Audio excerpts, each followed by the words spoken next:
On the night her future was undone, London shimmered with ruthless elegance, and Georgiana stood beneath chandeliers that burned as brightly as judgment. The assembly room swelled with music and expectation, violins threading hope through the air while polished shoes glided across floors rubbed to a mirror shine. Everywhere were proofs of belonging: inherited jewels, rehearsed laughter, the effortless confidence of those who had never known the cost of being misplaced. Georgiana wore simplicity like armor, her gown modest, her posture composed, her expression schooled into calm by years of quiet endurance. She had learned early that dignity, once lost, was never restored whole. Frederick approached her not as a lover, nor even as a friend, but as a man anxious to be seen as reasonable. His smile was careful, rehearsed for witnesses, and his voice carried just far enough to invite attention without the vulgarity of a raised tone. He spoke of prudence, of unfortunate discoveries, of obligations owed to his profession and his future. He did not say her father's name, yet it hovered between them like a ghost newly summoned. The word debts found its way into the space, soft but lethal, and the nearest listeners leaned closer, scenting consequence. Georgiana felt the moment stretch, the air thinning as though the room itself held its breath. She understood at once what was being offered: not discussion, not defense, but dismissal wrapped in civility. Frederick's eyes flickered past her shoulder toward the crowd, measuring reaction, calculating advantage.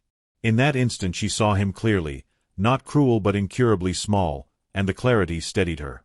She inclined her head, acknowledging the end of her engagement with the same composure with which she had accepted it months before. There would be no scene, no tremor of pleading. A woman's composure, she knew, was her final possession. The murmurs began immediately, 1,000 whispered revisions of her life circulating beneath silk fans and powdered wigs. Sympathy was rationed, curiosity abundant. Some ladies turned away in discomfort, others watched with sharpened interest, grateful the spectacle was not their own. Georgiana felt heat rise behind her eyes, but she kept her gaze level, offering Frederick the courtesy of silence. When he bowed, relieved and faintly triumphant, she returned the gesture and stepped back, releasing him to the applause of his own relief. She moved through the room as though through water, each step weighted by awareness, every glance a tally mark against her name. The music resumed, indifferent and exquisite. At the door she paused only long enough to collect her gloves, her hands steady despite the tremor that lived deeper, where no one could see. Outside, the night received her without comment. Rain had begun to fall, softening the city's edges, blurring lamps into halos of uncertain promise. Georgiana drew her cloak closer and walked on, refusing the indignity of a backward glance. As she passed into the street, the building behind her sealed its verdict. Inside remained warmth, approval, and the easy cruelty of those secure in fortune. Ahead lay uncertainty, measured in coin and reputation, and the exhausting labor of beginning again. Georgiana did not quicken her pace. She had been raised to understand that retreat could be dignified when advance was no longer honorable, and she would not allow them the satisfaction of haste. Each step carried her further from the life she had been promised and closer to the woman she would be required to become. High above the street, in a gallery reserved for those to whom observation was safer than participation, Edward watched the assembly disperse its judgments. He had attended out of obligation, not inclination, his title requiring visibility even when his heart resisted display. Widowed young and quietly, he had learned to move through society as a guest in his own life, present yet apart. When Georgiana crossed the floor alone, something in her bearing arrested him. Memory stirred, precise and unwelcome, carrying him back to a sickroom scented with lavender and discipline. He remembered her hands then, efficient and gentle, managing accounts and servants with equal fairness while his sister slept and faded. She had asked for nothing, accepted instruction without deference, and maintained a silence that protected others more than herself. That same restraint now governed her exit, and Edward felt an unfamiliar tightening, a protest against the ease with which society punished integrity. Etiquette bound him as surely as sympathy urged him forward. To approach her publicly would invite speculation he could not yet afford. Yet Edward remained where he was long after she vanished from sight, the decision forming not in impulse but in necessity. There were interventions that could not be spoken aloud, protections that must arrive quietly to preserve their value. He summoned his secretary and gave instructions stripped of hesitation, aware that restraint, once broken, could never be restored to innocence. Georgiana reached her lodgings as the rain strengthened, each drop tapping against the windows like an unanswered question. She removed her cloak and stood for a moment in the narrow room, allowing the stillness to settle. The future, once so clearly drawn, had dissolved in a single measured conversation. She told herself she would endure as she always had, quietly, without complaint, and began to unpin her hair. Then, through the rain, came the sound of wheels upon stone, deliberate and unmistakable, drawing nearer to her door. The carriage waited outside Georgiana's lodgings like a question that would not withdraw, its lamp steady against the rain, its crest unmistakable even in the dimness. She hesitated only a moment before descending the narrow stair, aware that delay would serve neither caution nor pride. When the door opened, the footman spoke her name with practiced neutrality, as though it were an appointment long settled rather than a disruption of fate. Georgiana gathered her composure and stepped into the night, understanding that every decision henceforth would echo louder than the last. Inside the carriage, warmth replaced dampness, and silence pressed close. Edward did not speak at once. He allowed the city to pass beyond the glass, the rhythm of hooves granting him the interval needed to shape restraint into purpose. When he finally addressed her, his voice carried neither command nor indulgence, only clarity. He acknowledged the evening without commentary, her humiliation without spectacle, and offered her something that sounded almost ordinary: employment, protection, and time. He did not call it salvation, nor did he pretend generosity. He spoke of propriety, of arrangements that would preserve her name while placing her within his household under terms that could withstand scrutiny. Georgiana listened with care sharpened by disbelief. She recognized the delicacy of the proposal, the narrow path it traced between respectability and rumor. To reside under ducal protection was not without peril, yet to refuse was to step back into a world that had already pronounced its judgment. She asked practical questions, her tone measured, her mind weighing independence against survival. Edward answered without impatience, explaining the position of steward's companion as one requiring discretion, intelligence, and resolve. He made no assurances beyond fairness, no promises beyond safety, and in that restraint she found unexpected trust. By the time the carriage reached the outskirts of London, the rain had softened to mist, and Georgiana's decision had taken shape. She agreed, not from gratitude, but from recognition of mutual necessity. Edward accepted her assent with a nod that suggested respect rather than possession, and the carriage turned toward his estate as dawn threatened the horizon. The world they approached was quieter, ordered by land and labor rather than applause, and Georgiana felt the faint stirring of possibility beneath her caution. Life at the estate unfolded with disciplined calm.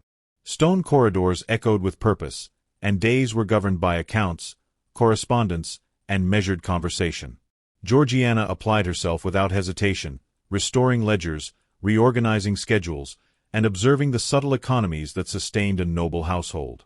Edward watched her from a deliberate distance, noting her ability to command without cruelty and comply without submission. Their interactions were formal, yet charged with an awareness that exceeded protocol, each exchange a careful negotiation of presence. Society, however, did not remain silent. Letters arrived bearing curiosity thinly veiled as concern, inquiries that tested the boundaries of explanation. Edward responded with brevity, asserting propriety through confidence, while Georgiana endured speculation with practiced calm. The servants observed everything, measuring loyalty against advantage, yet Georgiana's fairness earned her a quiet allegiance. In small gestures she found affirmation, a task entrusted, a decision respected, a silence kept. The first true disruption came in the form of Frederick's letter, its script familiar and unwelcome. He wrote of regret, of misjudgment, of the pressures that had forced his hand, and hinted at reconciliation should circumstances improve. Georgiana read the words without haste, feeling neither anger nor longing, only a clarity sharpened by distance. She declined to answer at once, understanding that response itself was a form of power. Edward, informed of the letter by her own admission, did not comment immediately. That evening, he invited Georgiana to walk the gardens as dusk settled, the air scented with earth and rain. He spoke then of boundaries, of the importance of choice unclouded by fear, and assured her that no obligation bound her beyond her own will. His restraint was deliberate, his respect unmistakable, and in that moment Georgiana understood that her position was neither charity nor confinement. When she finally composed her reply to Frederick, it was brief and resolute, closing a chapter without cruelty. She sealed the letter and felt a quiet release, as though a weight she had carried without naming had been set down.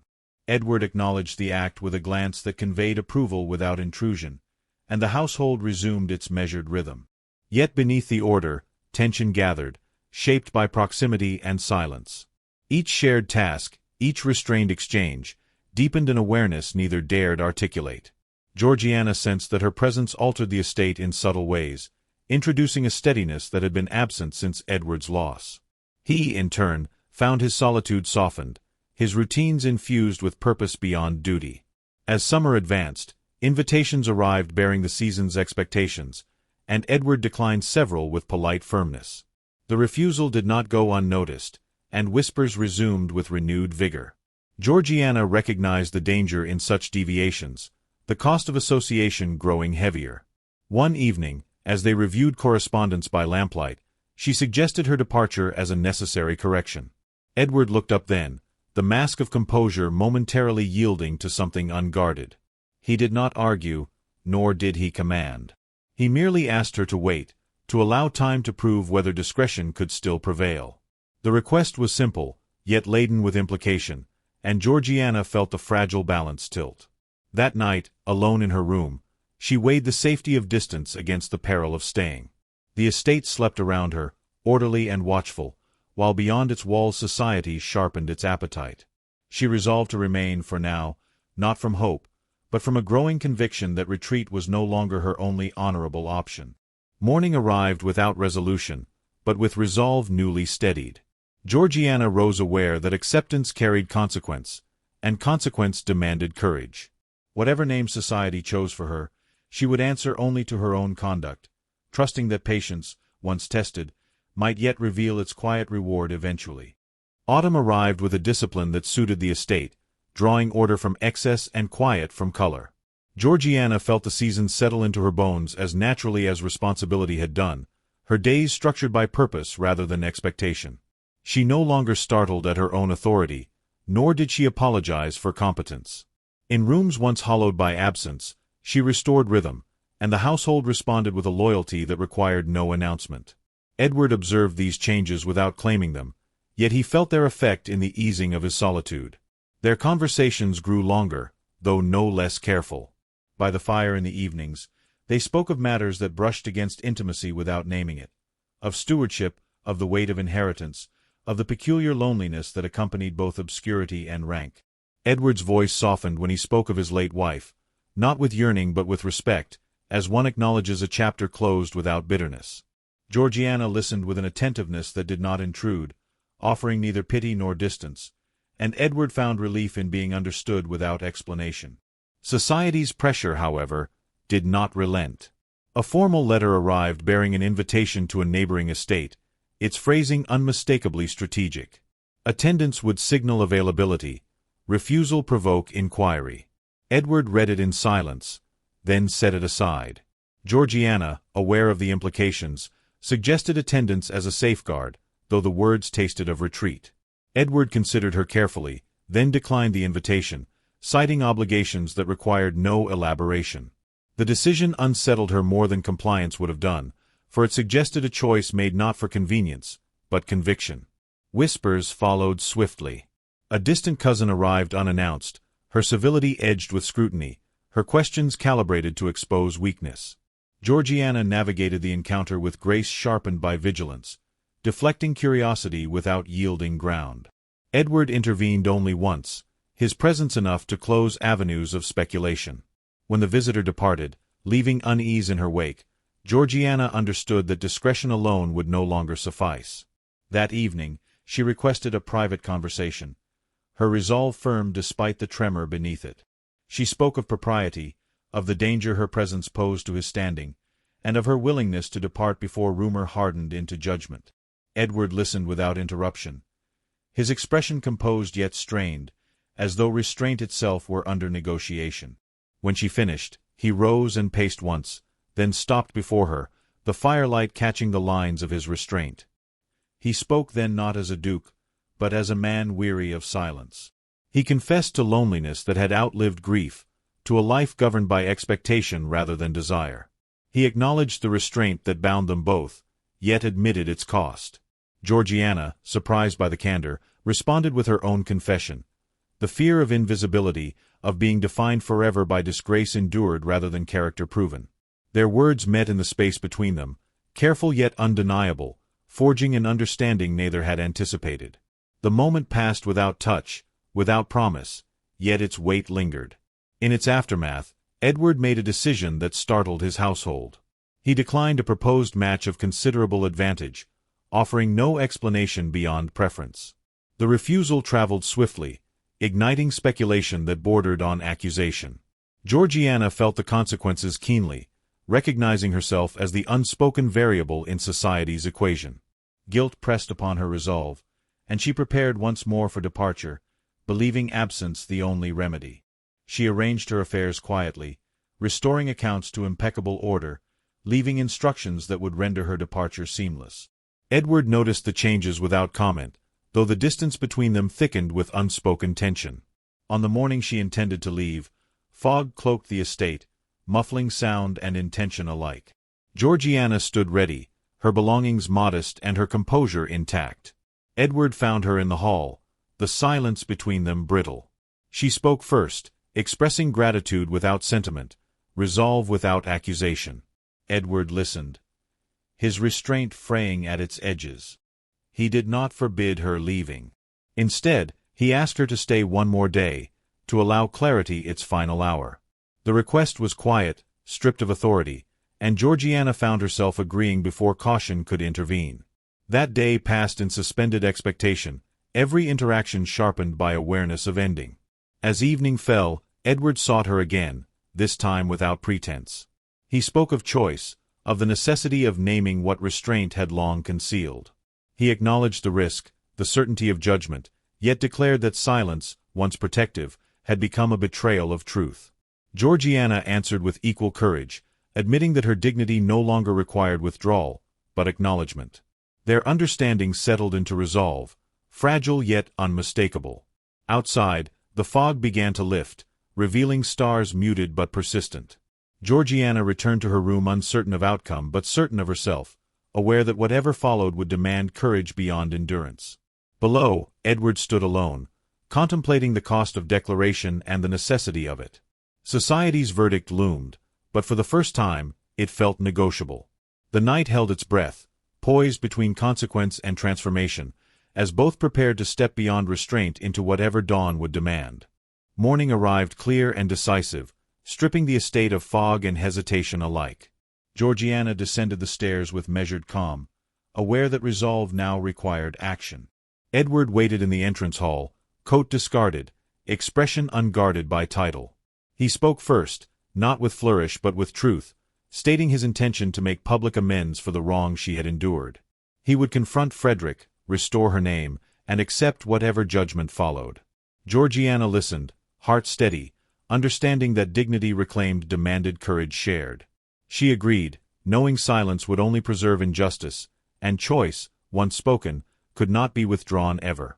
They departed before noon, carriage wheels striking rhythm against resolve, London rising to meet them with indifferent grandeur.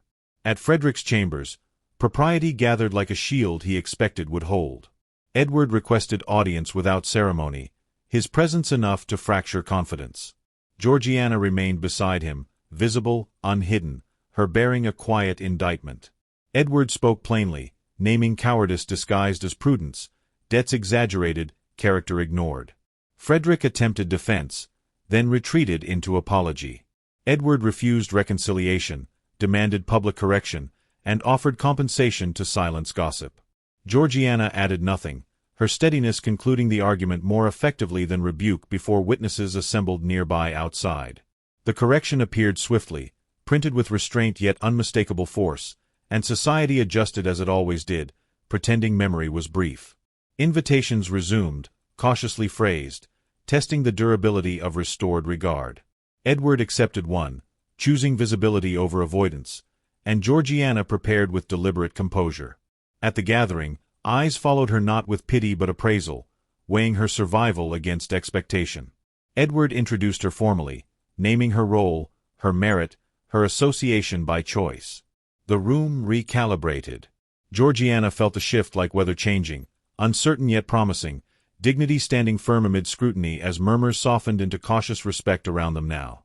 That evening ended without triumph, only steadiness, which suited them both. In the Carriage home, Edward spoke of consequences yet faced them without regret. Georgiana answered with gratitude tempered by equality, refusing to be framed as beneficiary alone. Their understanding clarified into intent, neither hurried nor hidden. Days followed marked by preparation rather than suspense. Edward arranged affairs with methodical care, consulting Georgiana openly, acknowledging partnership without declaration. She advised with confidence earned, mindful that power shared required trust maintained. The estate sensed change, servants attentive, routines anticipating permanence. Beneath calm, anticipation gathered, patient and resolute within every deliberate breath. Edward chose announcement not through spectacle but correspondence, letters dispatched to family and peers with language precise and unembellished. He stated his intention to marry Georgiana, naming her virtues without apology. Responses varied, ranging from cautious approval to brittle outrage, yet none questioned legality or resolve. Georgiana received the news privately, Edward presenting it as choice completed, not favor granted. Emotion threatened composure, yet she mastered it, thanking him without surrendering herself. They spoke then of marriage as stewardship, of shared duty and shared shelter. Love remained unspoken, present in restraint, sufficient to anchor futures beyond fear and lingering doubt. Preparations unfolded quietly, favoring substance over display. Georgiana selected modest arrangements, insisting respectability required no excess. Edward agreed, relieved by simplicity. Together they walked the grounds, discussing tenants, harvests, obligations, and the moral weight of privilege. These conversations deepened affection without indulgence, revealing compatibility forged by values rather than passion alone. Society continued to observe, recalculating alliances, but momentum had shifted. Georgiana no longer felt assessed, she felt acknowledged. Edward found ease returning, laughter surfacing unexpectedly. Their bond strengthened through labor shared and silences honored, a partnership tested and affirmed daily by circumstance, courage, patience, and mutual regard enduring together. The marriage took place on a clear morning, witnessed by few, marked by sincerity rather than acclaim. Georgiana spoke her vows with steadiness born of trial, Edward answering with conviction earned through loss. No cheers followed, only quiet approval, which felt truer. Afterward, they returned to the estate, now shared, its rooms warmed by new certainty. Letters arrived slowly, acceptance overtaking resistance by attrition. Georgiana wrote to no one from her former life, content that truth had spoken sufficiently. Edward watched her settle, recognizing strength undiminished by alliance, but sharpened by it through trust, effort, and deliberate mutual choice alone. Time granted perspective, smoothing scandal into anecdote.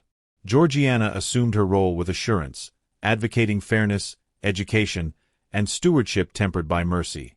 Edward supported her publicly, deferring privately, honoring competence without insecurity.